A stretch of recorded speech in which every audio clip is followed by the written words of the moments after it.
When I went to Newcastle, I went as a Liverpool fan, went to the stadium, and it was like I was just electrified because the fans are just so incredible.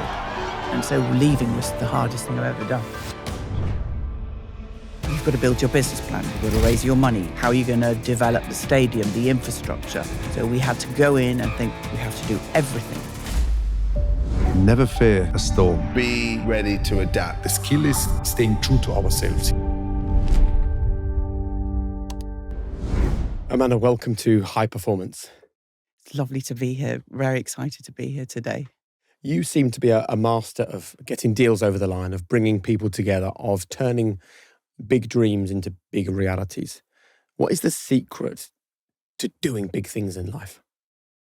Being persistent, being tenacious, never giving up, having vision, very clear vision, and I think that's been the sort of tenet of what I believe and how we want to go and push things forward. But every dream you have, it all starts as a dream and a vision, but to turn it into reality takes incredible hard work, good teams, good people around you, people that you can trust and lean on when things get tough. What's the dream that you turned into reality that you are most proud of? Oh, that's a hard question. Well, before Newcastle, it would have been the Barclays Bank recapitalisation, because I was only 34, but it was a point when the world was just, there was no financial markets. It was catastrophic. It was another COVID type, scenario. So to recapitalise a bank and to do something that underpinned the banking regulatory system was key. I didn't really appreciate how important it was till many years later. But then post that... How were you in that moment, 34? How were you not overwhelmed by the size of the task that you were undertaking? Because I think that I was so focused on getting the task done. I didn't have the ability, I didn't have a track record. So that was a real issue. I'd only just done Man City. So I wasn't really well known to the business community. I'd had my restaurant, I'd done very, very well I was very well known in the Cambridge area. I had a very supportive, university and I had a great team of a partner, NatWest Bank at the time, who backed my restaurant, but I wasn't really well known. So to convince people that actually I can go and invest into a major 3.5 billion into a recapitalisation of a bank at that age was tough. But we raised the money with the wonderful support of Sheikh Mansour in Abu Dhabi and Adia. And it was just incredible. And structuring that deal in terms of everything that underpinned it, doing the due diligence on the bank, understanding whether this wouldn't fail. How do you put the sale and purchase agreement? How do you negotiate agreements with stakeholders? How do you structure bonds? How do you put warrant documents together? All of that eventually became very valuable years later when I moved into football properly, and gave me such a springboard to do other things. So that was the first thing.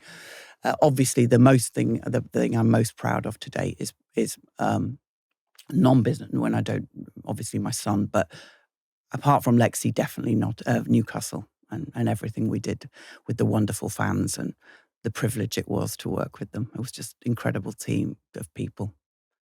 When you did that deal at 34, do you feel people underestimated you? Yes, I think we get underestimated all the time. Women probably are more, not so much today, but yes, I was very much underestimated. And that continued, I would think, right up for many years, even though I've done, I've done real estate, I've done investments across all sectors, whether those have been hotels, the banking, so, I'm always underestimated, but that is a positive, that's a real help, because people don't tend to find you, they underestimate you, therefore you have more time to get things really right. And I plan everything we do in years in advance. I literally will start thinking about a project years ahead of it. So Barclays I thought about, what's going to go on. We saw the credit markets really start to change. And debt at that time was, it was starting to really balloon, and I thought this market's going to really blow up. This is ridiculous. Some of these valuations are crazy, and I was very fortunate that I was getting to work with incredible people and seeing incredible opportunities, and we thought there's going to be something that could be transformative. So how do you spot these opportunities, though? Because that's quite a talent in its own right to think so far ahead. I do. I'm very particular about what I can do, and I know what my skills are, and I know what my weaknesses are. I cannot get on, so I only focus on those things that I really love and really think I understand. So I love finance. I work with some great hedge funds now as in my other world. And I love the work that I do, and I learn from those people all the time. I love football. I am an absolute football freak. I take my son to football. I love every game he has on a Saturday morning, and I watch all the games I can, and I just did. When I believe that, football is about, the fantastic work that you guys do with production. It is a theatre. You are creating fantastic theatre and games. So if I can do things which really excite me, my business brain and my love of football, then we should hopefully get somewhere. Somebody that is skilled in being able to project and look forward so far, what do you think are the big issues then that football teams are going to face in the next 10 years? I think player welfare is a big issue. Making sure that players are mentally well, and that's in the world of social media. And I've seen that with all the players that we've had at Newcastle, making sure that people have the tools that they need to get supported within their clubs. The amount of games that everybody's having to play is a lot. And I used to, when I was at Newcastle, I was constantly worried, constantly saying to the lads, you guys and the girls, get your rest, make sure, all little things that make a big difference to player welfare are making sure there's a supportive partner, making sure if you've got a baby, someone's there to help, and dads aren't trying to be super dads or mums, we all go through that, and that you're not knackered. So those are the big issues that on the player side. On the other side, it is the broadcast. It is how do you get your direct consumer model eventually done? And you're going to need to do it with good production partners because it is so hard. We know what goes into it every game to produce the quality that that as who produce great quality content. So I think you have to also have. I think everybody has to give and take. If you're in your 40s like me, then you will already know this, right? Energy is everything, isn't it? You've got growing kids like I have. You've got aging parents also like me. You've got pressure at work. And somehow, among all of those additional drains, you've got to be focused, resilient. You've got to be present all the time. But the truth is, right, energy doesn't just show up when you need it. You've got to build it. And that's where I believe this comes in. Vitals from Heights. It's 2 capsules a day. I take them every day. It's packed with 20 essential nutrients, omega-3, all the B vitamins, iron, D3. This is designed by doctors, and importantly, it's backed by thousands, and I mean thousands, of scientific studies and third-party tests. I promise you this isn't hype, okay? This actually works because I feel it. And without this, I know that I would struggle. When I don't take Vitals, I miss it. It gives me that clean, consistent energy. So I feel I can just show up for everything that matters. And this has everything I need and nothing that I don't. So if, like me, you want to feel more focused and more in control throughout the day, head to heights.com/HP and use the code HP20 for 20% off Heights. Or just click the link in the description. But I promise you, you won't regret it. Let's talk then about Newcastle. Yeah. And you said initially the issues around the fact that it was Saudi money that was going to buy the club. Yeah. Was that ever an issue for you? No, God, no. Quite the reverse. When I went to Newcastle, I went as a Liverpool fan. I think someone's a Liverpool fan. And I went as trying to buy Liverpool, went into the stadium, and it was like, I was just electrified by the people, the fans. And I soon, when we looked at it and thought, this is just the right deal. And somewhat, a few weeks ago, my face had been tagged onto the back of a airplane where they just flew it over a stadium saying, "Save our club," or something like that. And someone sent me a picture of this, said, "Oh, come on, Newcastle fans are saying, please come in and help us." So I already felt very local because I'm northern, so we have quite similar values. Went up there and thought, you know what? Eventually, I thought the best partner will be PIF. And there was a reason for that. You need, and the Reuben family.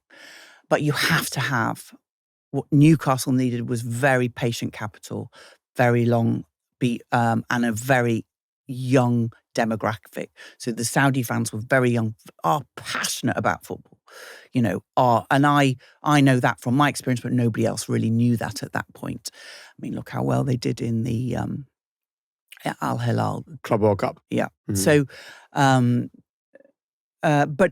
So when I went in, I actually did think they'd be great partners. And they were, and they are, and they're hardworking. The other benefit was that we worked together for 4 years before we bought the club.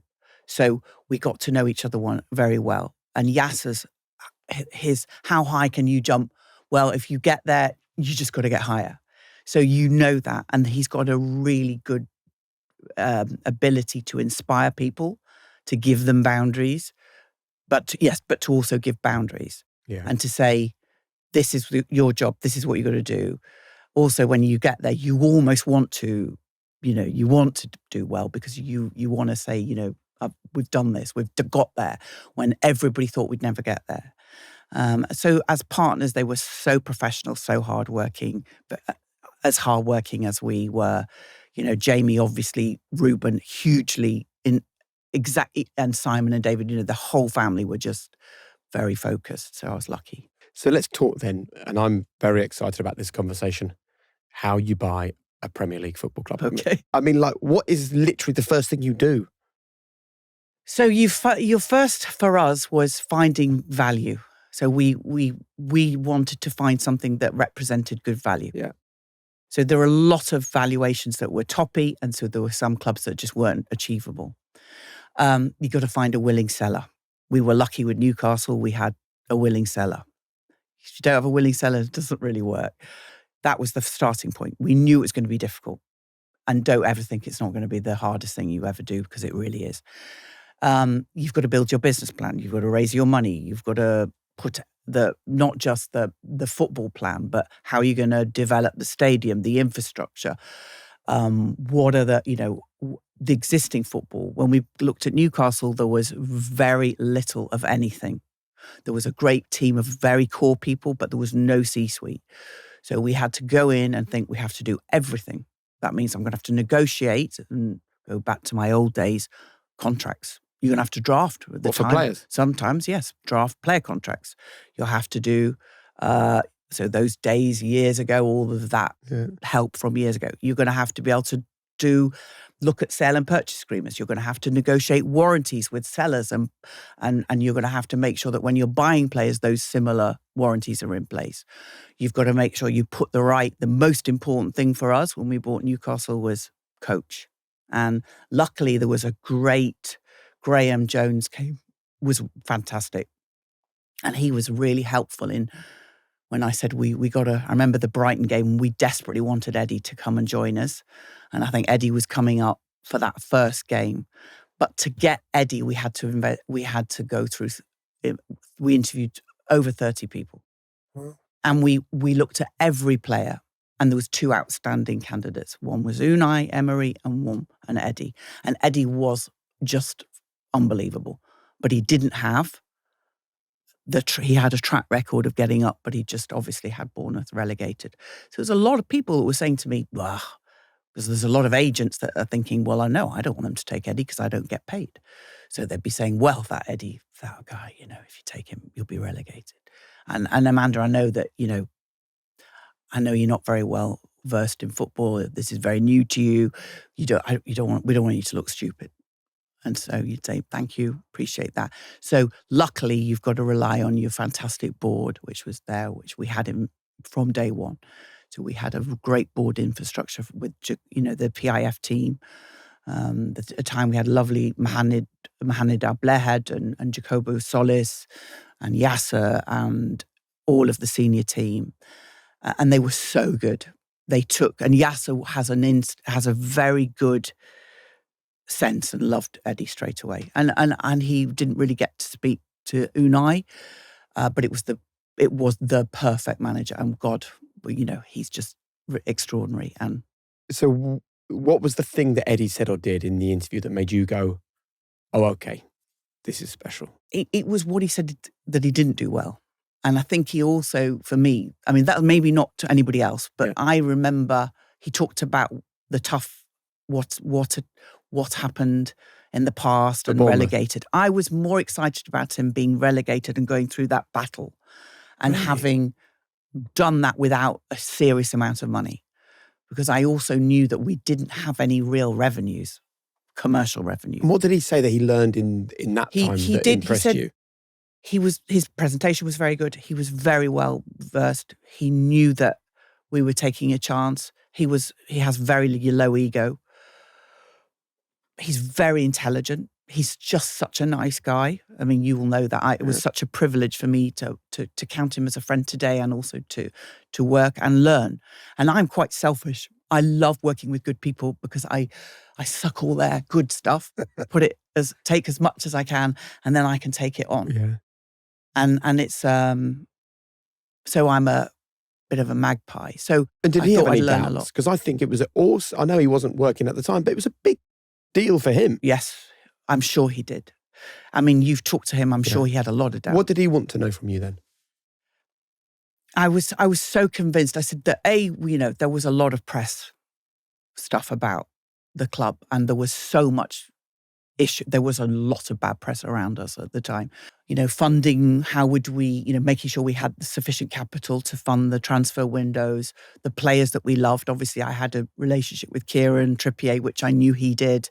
I talked to Graham about Kieran day one, and what could we get the right players? And we knew that the other big issue we had was if we could get the right players. One of the biggest issues was there was no. The training ground was a joke, and we couldn't. We had to be able to attract players immediately, so we couldn't just say, "Well, okay, we're going to develop a fantastic new training ground, and it's going to take 18 months to do the plans, and it'll take 2 years to develop." We needed to solve the problem there and then. So my husband and his brother and the PIF team and Jamie, we put a plan together to do that and to take what we had and then train it into which now, when you go up, is really lovely. I mean, the food was bad. There was no, I think people were almost like having cold buckets. It was just like ice buckets. There was no chirotherapy. There was no, all the things, there was just all the lack of facilities that you need. Yeah. Can I ask you about that interview process, though? Because the track record of so many managers in the Premier League is just 14 months before the board or the decision makers decide they've made a mistake and they need to refresh it. Yeah. You obviously had a successful hit rate of doing it. So what were the kind of questions that you were asking that you feel did allow you to make such a wise decision? You have to be, well, look, we made wrong decisions. You always make wrong decisions. Eddie was a really good decision, but there were, and I think it was because we all made, it was collective. It was a board decision. We did our due diligence. We looked at everybody. We looked at his style of play, and we knew that he was a grass. We did our due diligence. I mean, we knew he trained on the grass. For me, I wanted someone, because I'm very passionate about training myself, and I didn't want someone that was just going to run it from and not be involved on the training themselves. And he excited me about that. And I also realised that he will be someone that will get better and better, and he'll learn. And he was a bit. No, I'm not as. He's ferociously intelligent. But he is also able to learn from his mistakes. And you have to be able to do that. Right. And how soon after he walked out the room did you decide that he was the man for the job? I knew immediately. I knew immediately, but I was Because very we were nervous. reporting in the press you'd offered it to Unai. Unai had a really strong track record, and he's an amazing manager. And remember, he did not have his track record with Aston Villa then. So actually, we picked two extraordinary managers. So we also actually got Unai we knew would be great. But it was what is right for Newcastle. I remember. And we had a lot of older players. So it was very tough. One of the things that I think you got right really early on was understanding the power of the fans at Newcastle. I just want to read this to you. Make no mistake, we're grateful for the investment, for the progress on the pitch, and for finally seeing our club compete again. But a football club is more than just a business. It's a community, a family. And families thrive on communication, warmth and understanding. Without Warm Andy leading the charge in that regard, Newcastle United risks losing a vital connection with its soul, the loyal, passionate and ever-present black and white army. It's time for the club to rediscover its voice, to reconnect with the fans and to bring back some of that much-needed warmth that Amanda Staveley so brilliantly provided. That was from a Newcastle fan page just this week. How do you feel when I say that? Makes you emotional? That's really hard.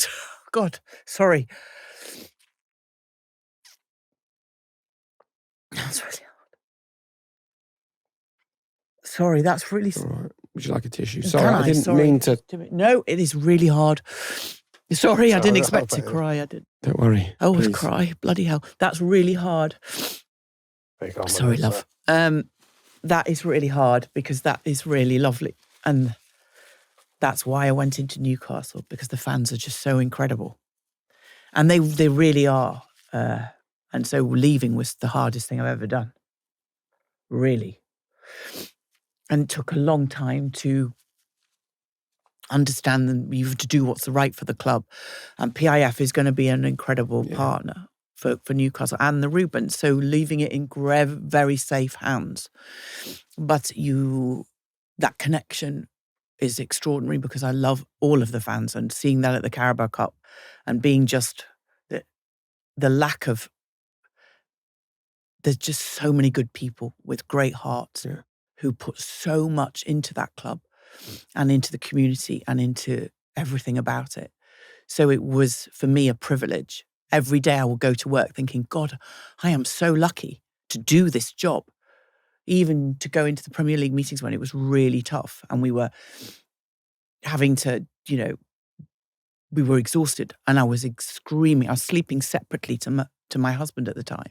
We had to sleep in separate bedrooms because we'd have so many in the hotel, so many bloody rows about, just the workload and the stress. But it was all worth it because we now sleep back in the same bed. But, so are those happy tears or sad tears? Happy tears. Happy tears. But it's because in a funny way, I feel a bit like I don't deserve that, because sometimes I see so many lovely comments on social media and I couldn't explain why, and there's a time when you feel you have to make the right decision. We loved running that club, but PIF have a right to put a management team in place that the board can be responsible for. And there's certain things that nobody ever knew I did do. We just got on with the job. Get on with it. Well, I remember being at the Carabao Cup final and Merdad. I said, well, at least I'm not running around trying to fill up bags of notes. I was writing hand notes to the players and making sure that all the staff had and the players just had wash bags and presents and trying to source the wash bags and putting notes and just little things that we did, trying to find them uniforms at the time because we didn't have the lads wanted to go out with just having a nice suit and making sure all those things were done. And so being there when all those things were done, I'm like, I get a nice corporate pack now. When we went to the Champions League, all of those things were lovely that someone else in the marketing department now does that work, and those things were done. But the core thing, the things that we good at, Merdad and I are good negotiators, and that's come from years and years of hard work and learning and doing so many deals that you see so many different businesses. You learn a lot and trying to put yourself in other people's shoes and trying to do that. And I think for the Newcastle fans, they sometimes feel frustration because they want to see change. And it's so hard to make change because actually what we realise and people don't realise, and which I'm sure PIF do realise and the Reuben family realise, but I can assure you that Eddie realises the value. When we started, we had such a low bar. The value of that team today is so good that to bring in another player at that level that can replace, it's very hard. When you strengthen, Eddie has to make a very difficult decision. Is this player better than what I have? And that's hard. And there's a real chemistry, a real dynamism between that team. They are, electric. Yes, you need to strengthen, but it's also about who do you put. And buying the wrong player at the wrong price is a nightmare. You can't make those mistakes. But somebody that has sort of worked in high finance, somebody that's been in like very different cultures and learned to work really effectively, Amanda, have you ever passed on any of your wisdom or advice to Eddie that you feel he has been able to use in the dressing room? I think he's passed on that stuff to me. I've learned a lot from Eddie. And I think what we had is a real chemistry. And we have today a great deal of respect for me. And because he gave me that respect, it allowed me to do the job I do without it was just easy. Yeah. He's same as his whole team, by the way. Jason, he's all the team. So when we came to negotiating, I knew we had very tough FFP issues. Every club has those. The other problem with FFP is that every other club probably knows your FFP issues. So you've got to negotiate whilst you're pretending that you have no FFP issues. So, for instance, the last window we had, which was critical because it was after we'd spent an awful lot of money in the transfer windows, we didn't obviously want to sell key players. The wonderful Elliot, and we sold an amazing player to Brighton, and I really liked the player, and I said, but I knew he'd do incredibly well at a Brighton, but I also knew he would. Who was that? Minte, Yankube Minte. Yeah. So Minte, and when we saw Minte, I thought he had a real talent, but I also knew that he was he was young, he's driven, he's very ambitious. And I felt kind of responsible because when we came in, he wasn't in our he wasn't in our team. And I know that, we had a better offer. Thank God we had a really good offer from Lyon at 40 million, which was really helpful because it meant that, in the process of being very open with the transfer, we could demonstrate that we got a very good price for that player. Also demonstrated that we made a good choice in picking this as a player to buy in. And we bought him incredibly well, and we sold him to Brighton for 30 million. I think that's public known, 30 million. Now, Paul, who I'm also selling him to a club that I respect the owner, Tony and Paul, immensely. That they are incredibly good negotiators. They don't fuck about. They just don't. If they like a player, they know he's good. It gave me comfort in my choice because the fact they wanted him to buy him, they've got a good eye, really good eye. But we needed to do it. Sometimes it's because of FFP, you have to make sure if you're going to do a payment, it's got to be in one hit because the rules are so stringent today that it had to be done in one payment. So it hit in our FFP. That 30 million fell straight to our bottom line. Coaches have to look after their number one. The academy director, and we have an incredibly good academy director at Newcastle, who I liked enormously, who's very, very good at spotting young talent, emerging young talent. Also, the team there, Steve Nixon, Andy Howe are incredible. I mean, we bought Andy in, with Eddie as well, and they're a really good team, and they see, and I learned a lot from them. I have to say how much, I learned a lot. What did you learn from Eddie? What's the big thing that he taught you? Don't give up. Same thing I am. Hard work, judgment. Trust your instinct. He also has a very good judgment, and he taught me. Players, get them girlfriends. Sorry. I always used to say, why is it important they have a partner? Is it because they're then not going out drinking? Well, Sir Alex Ferguson used to love his players being married young. Yeah. Because he's like, calms them down, get married, have a baby. Yes. Then you can just not be going out all the time. Exactly. Yeah. So that was important to us. But it also meant I then have been, because I've been a mum with with a very early step baby. I know the stress of actually having a young baby. So I wanted to make sure that we provided him with the support network in the training room that, the players could ring me up if they had any issues. And I think that's what Eddie said I like. He said to me, I want you to be around. I want you to be there on on pre-training, so that you and Merdad, Lexi, we were always there, whether we're playing table tennis, whether we're talking about, nannies or things that just help, nutrition issues, and that became really important when we had an issue when we got Sandro in.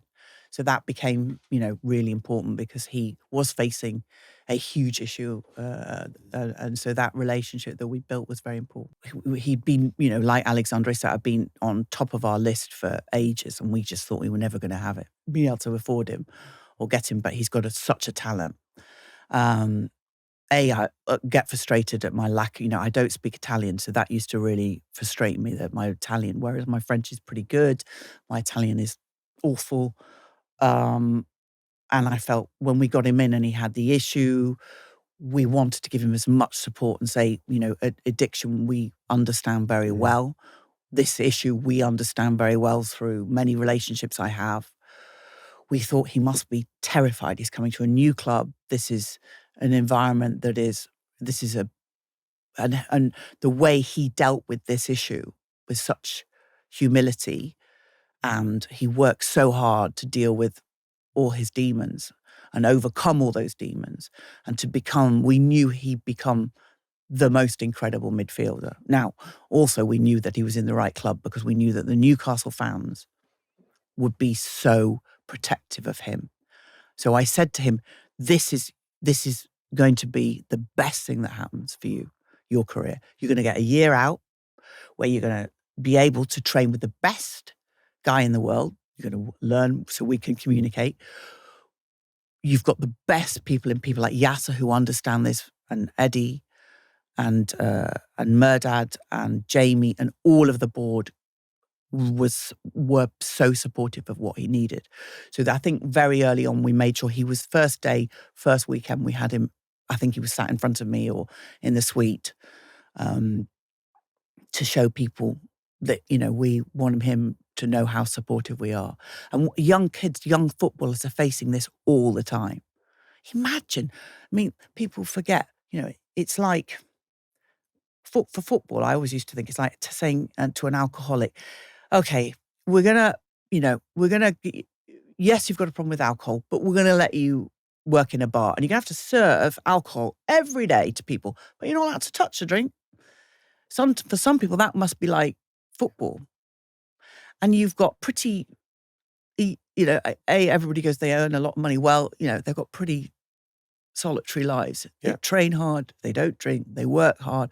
They're in, it's hard. It's the worst, and the social media mix of yes, of things all coming together. And I love the fact you talk about it as demons, because I still think when we say someone has a drug problem, we kind of understand that now. When we say someone has an addiction to alcohol, we realise how addictive it is. I still think when someone has an issue with gambling, and I saw it in the media when Sandro had his ban, they were critical of his behaviour, and there wasn't enough conversation about the fact that this is a kid virtually, with an addiction, and he's addicted to gambling for a reason. There's a reason why people develop addictions. So you can't just say don't gamble. You have to say what's going on. That got you to this point. Absolutely. And did you manage to kind of understand him in that way and get those answers? 100%. We knew why. We understood. I mean, that's for him to talk. Yeah, of course. His story, but we understood what had. And you could help him. Understood the root cause. it totally. Yeah. It reminds me, Amanda, of when we interviewed Joe Wicks, the Yes. fitness influencer. Yes. He spoke about his own troubled background with his father that had addiction issues. And he used the idea that the antidote to addiction is connection. Yes. Which sounds like that's precisely what Yes. you offered. Was that going against the common reaction, though, that people would have had of feeling anger, disappointment and let down towards Sandro? Yes, there was a lot of support, but there was a lot of people that were, you picked the wrong player. He's the right player. And we knew the chemistry he'd have with Joe Linton. And I knew Bruno. I mean, remember, we knew that he had such an incredible support from Bruno, from Joe Linton, from all his players. Kieran was brilliant. I mean, the first thing I did was speak to Kieran, who I, think the world of. Can you talk to him? Because he's that edge. That's why we wanted Kieran to come in as captain, because he would just be such a support in the, and he got so much support from his colleagues and from us. And I was just so proud of him. I was proud of the fans from when he went off, and then he came for his first game, and I got goose pimples. And every time I see him, I saw a little kid walk through London with Tonali on the back just the other day, and I said to Merdad, "Oh look, it's Tonali." And I go up. And I look, and the poor kid thinks, who's this weird woman that keeps sort of saying, "Do you mind if I take a picture?" But anyway. When we had the ex-trader Gary Stevenson on the podcast, he said something that really struck me. Working harder isn't the solution. If the systems around you aren't set up to support your efforts, you simply end up burning out. And I think that's a reality that so many business owners feel. I've certainly been there myself. You start with passion, then the admin takes over, chasing invoices, losing receipts, not getting paid. All of that gets in the way of what you actually wanted to build in the first place. And that's why we've partnered with Tide, because they're not just offering people a business account, they're offering clarity. It's an all-in-one financial toolkit that will help you take back control. So you can send your invoices, you can track your expenses, you can automate your taxes, you can even issue team cards all in one app. So it's quick, it's simple, and it gives you time back to focus on what really matters. And if you sign up now using our code HP50 and spend £100 on your new Tide card, you'll get £50 cash back. T's and C's apply. Just hit the link in the description. I think there's a misconception about you. What? And I think the misconception is that because you come from the world of finance, and because most of the time when football fans see you, they see you sitting in the stand, watching the game, looking very glamorous, focused on the match. I think the misconception is that in that world of finance, it's cold, it's about deals, it's not about human connection. And all you've spoken about for almost an hour to us is about human connection. Am I right? Well, to me, that is football. That is definitely football. That's what I love. Where does your empathy and understanding of others come from? That's great. Do you know what? I have a great husband who's a really good guy. Oh God, I get him, and I don't want to cry again. I have a really good team, and who've taught me, and I have great partners. So I feel very lucky to have such a privileged life. And so I feel, and I see so much crap we all do at the moment in the last few months, God. And you just want to make things, if something could be a little better, then make it better. And I think because I've been treated so well by so many, and I had such a tough start in times, I was trying to, prove my own father wrong that, but so I have learned a lot of empathy over the last few years because I want to give back what I have. And if I can be more empathetic to other people's needs, then, and sometimes Merdad used to say, God, you're so soft. You're so soft. I mean, with my son, I am so soft. I am a useless mother. Homework. Oh, babe, no, you've worked too hard at school all day. I was saying, Merdad just gets so cross with me. He's got 11 plus. It's tough. So I think you learn, as a mum, I've become more empathetic because you have to be. Being at Newcastle, the love and support of the fans has been incredible. So I feel just, happy every day that I can just be a small part of someone else's machine. Take us back to that sentence you said about your father. Mm. Yeah, my dad. So I think my dad was very straight with me and said, you're not gonna. He's now incredibly proud, but he was more. I think boys, you're not going to inherit things, and it's hard for my brother also because he had to build up a business in a very difficult environment. But for my father, my father faced real challenges with his business. What was his business? He had a theme park called Lightwater Valley.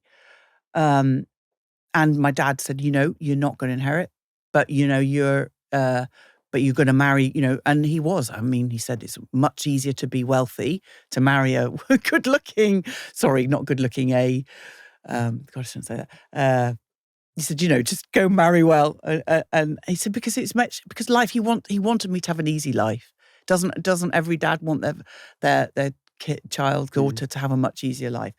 And I always felt I had a lot to prove. I don't know where that comes from, but I think it comes from my father and wanting to say to him, actually, I'm as good as any other boy, or, and that's also really hard for my brother now because I had a big chip on my shoulder, which he doesn't deserve to have a sister that had a chip on his shoulder because, I was the eldest.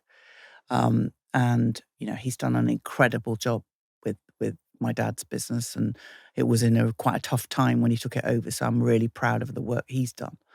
And,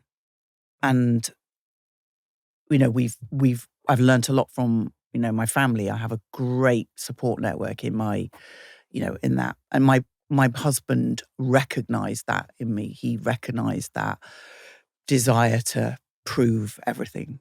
But there's a really intriguing bit of your story, Amanda, about your struggles when you got to Cambridge University, where you had to walk away from the university. Yes. And why that? Yeah, why? Because you've spoken about this resilience and this grit and this persistence. Well, I think tenacity is, I am tenacious, but when you're very young, you don't have the tool set.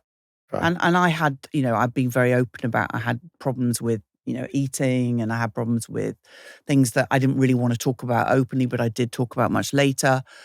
Things that I couldn't cope with as a young person. And at that point we were educated with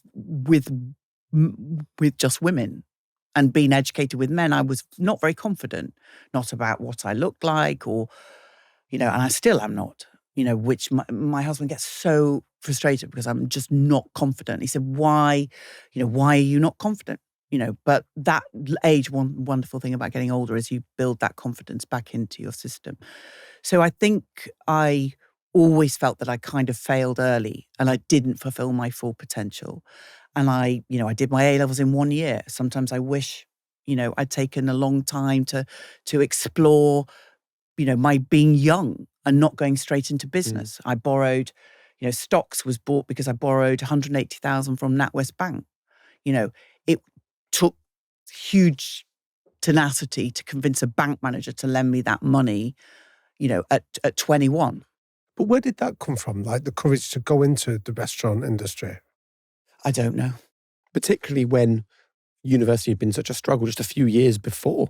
I don't know. I think I just wanted to succeed. I wanted to, and be honest, I wanted to have the comfort of having,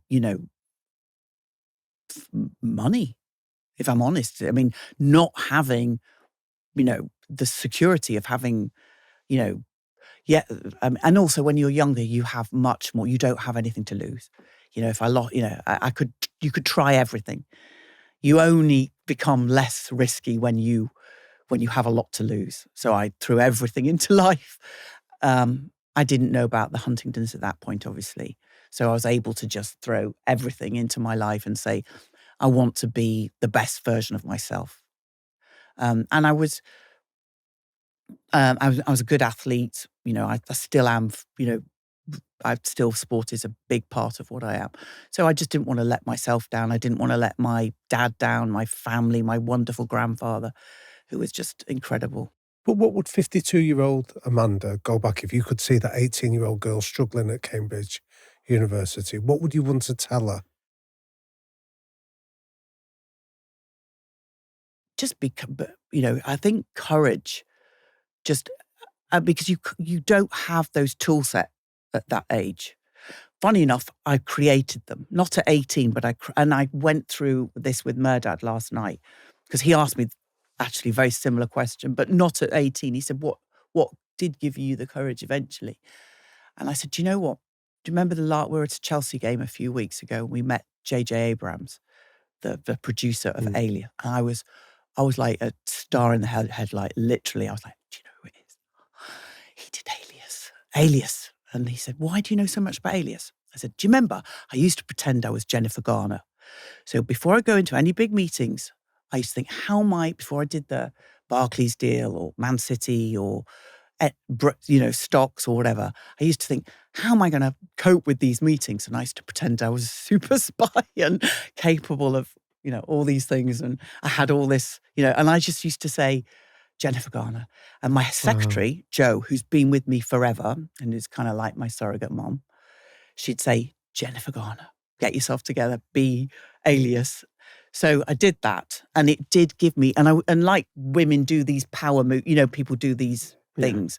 And I did the same thing with football players. You need to do those same power poses before matches. You need to psych yourself up. You need to do all of those things. So those tools I learned. And now, I have my Jennifer Garner moments, but now I have the track record that actually allows me to go into meetings and with the confidence to be able to say, no, I can just point to the track record I have. Thanks for sharing that. Absolutely. You mentioned your Huntington's disease. Can we talk about that? Because I think that's one area of your life where you can't pretend to be Jennifer Garner because this is real, right? For those that don't know, what is Huntington's? So it's a neurodegenerative disease. It's inherited. I inherited it from my mum. I have a particular CAG repeat of a part of my DNA. So I have an expansion of a gene, of the Huntington's gene. A healthy person has a sort of 25 to 35 repeat of this gene. And my husband can explain it a lot better than I can actually. But I actually have a repeat of around 41 to 42 of the Huntington's gene, which means I have at some point will develop full Huntington's disease. And it's a bit like Alzheimer's and Parkinson's combined. But it's but there's no cure. So there's nothing. So you can't take a test for today for Huntington's. You have there's no cure. So you can't have the test until you're 18. So you take a blood test and you will know, do you have it or do you not? But I have quite a low repeat, fortunately. I could have a repeat of 48 and I'd be in a wheelchair. But I'm at a manageable repeat, which is really good because it means my symptoms will come on much slower, hopefully, if I have a pretty clean life. So I used to drink and don't drink much now. I have meds I have to take, and I have a lot of help and support around it. It's there's a positive side to it that it tends to affect people who have very high numeracy, and we don't know why this is. A lot of people that have had, whether they've had hedge funds or whether there are 3 or 4 people who've invested into Huntington's disease and a cure for Huntington's very recently that have the gene, who are similar position to me, that have put huge amounts of money into the disease. And it seems to have a correlation between quite high IQ and numeracy. Right. So I didn't know when I was doing the Barclays deals, I could do multivariate models, I could do models in my head. And I just used to think, everybody could do this. I never used to think I was any different. And I didn't think I was smart because I know I wasn't that smart. I was very hardworking. But I just had a natural, Yeah. And now that is something which is positive, and I have to look at the positive side, and I have to be aware that there is a negative side. And so I have to see the positive, because you can't go into this looking any other way. So you take medication every day? Yes, every day. Actually, when I was tested, nobody thought I had it. because I have really good balance. I do a lot of Pilates, a lot of exercise. So those sort of things, shakes and some of the emotional episodes I have, I used to find traveling on my own really hard. So, and now I travel all over the world on my own, purposely, without a PA, without a team of people. I go to China on my own. I go to New York. I go to see my hedge fund clients, and I push myself to do everything that I shouldn't do, because then it just it keeps everything firing really, really well. And I find that if I get into routines, that helps me. And if I challenge myself, that helps me. Does that make any sense? Yeah. And I think it's like a brain, you've got to, your brain is so plastic. I remember having, and I have to look and I have to be confident they'll find a cure. And I do believe we will find a cure. I'm now proud of my diagnosis, whereas before I was very ashamed. I was ashamed. Why were you ashamed? Because it was considered, because when it was first diagnosed, when people first knew about it, people would say, oh God, it's a bit, because the symptoms, you end up being quite a nasty person. And for me, with Huntington, yes, you can be quite affects your bitchy. brain, does Yes, it affects the brain. It affects your mood. It affects the way you sometimes shout to people. So for me, I'm someone who has quite a lot of empathy, and to see my mum turn into someone who didn't have a great deal of empathy terrifies me. But I have a support network around me that can help me deal with that. I have an incredibly brave husband that made that decision. So when I found out I had the disease, I didn't want to get married. He just proposed. And I wanted to have the test because I wanted to know what the future has. He proposed, we found out. Now, he'd seen mum. He knew mum was not well. He'd seen how ill my sick mum was. So he wasn't like he didn't know, but he still decided, actually, we're going to get married. I didn't want him. How did that feel? I'm so grateful to him. I mean, there are days when, I just hope that, that's hard. God, he's amazing. He is and my son. And he has huge empathy and patience. And when I have a tough time, he just says, don't worry, go away, just run it off. So we were walking back from someone's house the other day, I think from Lexi's football or something, and I was getting frustrated being in the car. And I said, look, I'm going to run home. And I got out, poor Lexi's going, where are you going? I just started to run, and that helped. I beat them home, which was the other positive thing. But, you have to do things and you have to learn. And I have Professor Sarah Tabrizi, who is the head of neurology. She's head of Huntington's at UCLH. She's actually head of neurology for the whole bloody hospital now. She's so brilliant. And she's looked after me for many years. And she's just, and the whole Huntington's community is really supportive. So I spoke in LA at their conference, and I tried to explain some of the things I go through to other family members, because it is scary. So getting diagnosed is I want people to be confident and comfortable about having the test, because it is better to be tested and change your life than not, I think. And since you have been tested, what's become more important and what's become less important? I'm not a time waster. Every day is important, and I value every day. So I don't want to waste my time, even with work, with business, what businesses and things we go into. I'm also very ambitious, so I don't want to die because I love my life. So I want to live to be very old. So I have to work really hard at getting things right so that I can be as healthy as possible. But I also know that might not be the case. So you have to put tools in place today that can safeguard Alexander and the legacy we leave. Sure. But what's become less important in your priorities? Time wasters. So people that want, your family's everything. So I think what I used to do is I used to give everybody time. I used to try and make time for everyone. because I felt so guilty when I didn't. Now I can't. I just say, I'm very honest with people. A guy I really respect sent me a lovely text. Can you look at my friend once you took at their business? And I sent, first time ever, sent a text back and said, do you mind? I'm really sorry. I'm not in a position to help. I can point you in a direction, but I don't have the time. And it's just, I can't help. And that I would never have done. So that will be. And have you had the conversation with your son about Huntington? No. Yes, sorry, we have. He knows I have it. And we've tried to explain to him what it is. How old is he? He's 10. And he's seen that in the media. He's read my Wikipedia. And that was a shock to him because he's had to, and if he reads this, we're very conscious of that.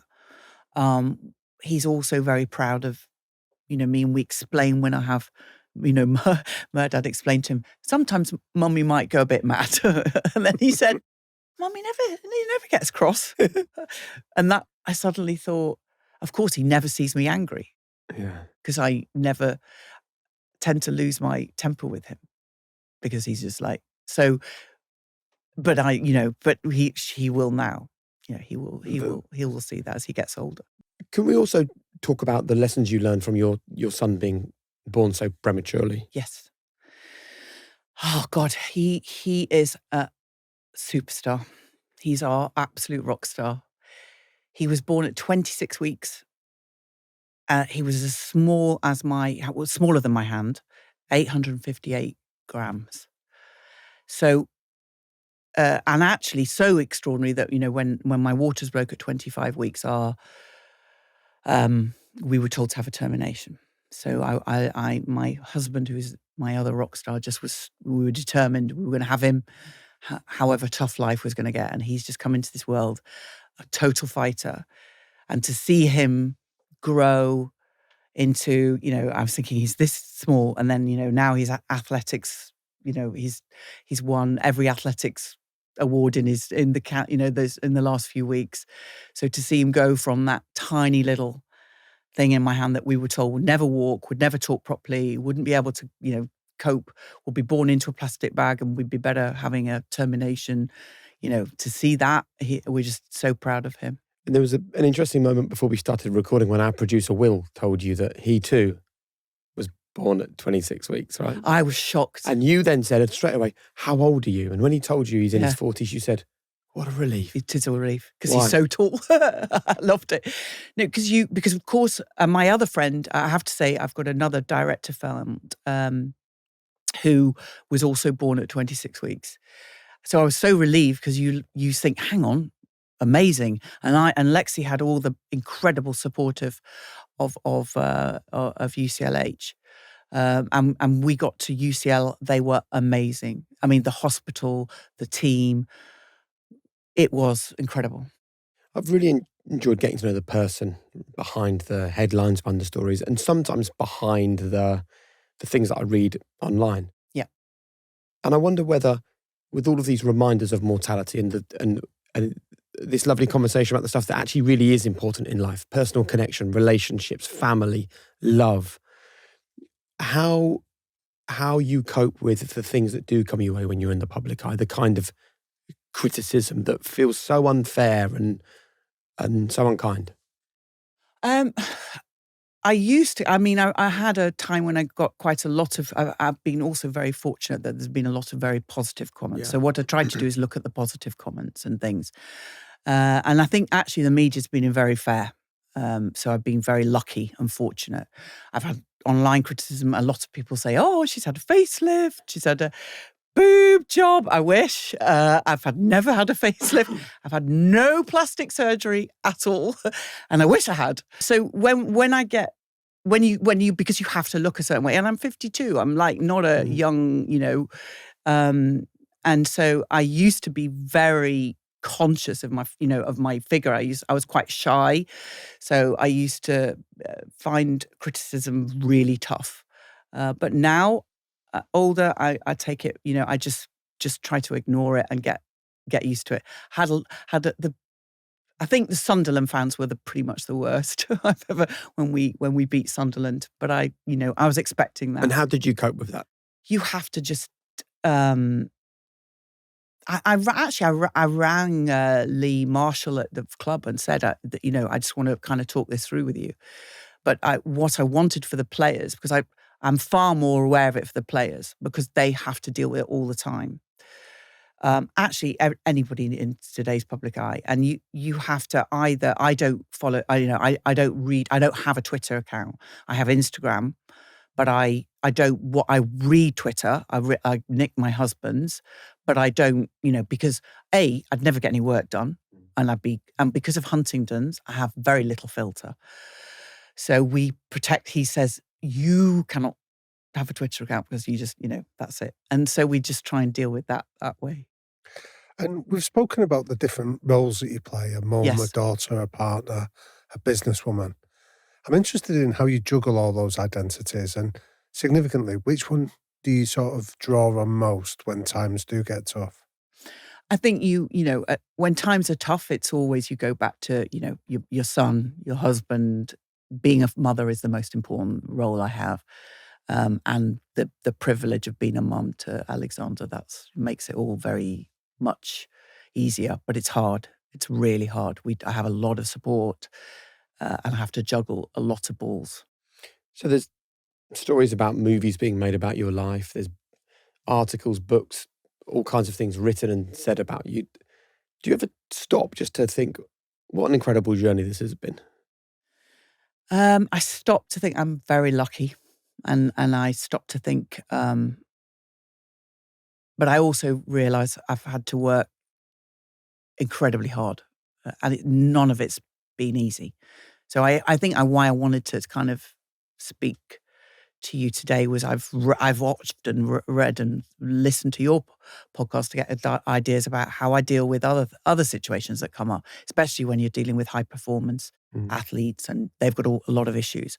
And so these types of opportunities where you can talk about your life and talk to and have an opportunity to talk openly, I think is really important.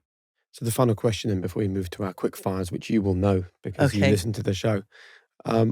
What's been the cost of a life like this? It's given you so much, but nothing comes for free. I don't have much. I have very little freedom. I mean, I just have no free time. I work all the time. Apart from, and I love my life. I mean, I love my friends, so I like to spend time with my friends. So I have a very full life.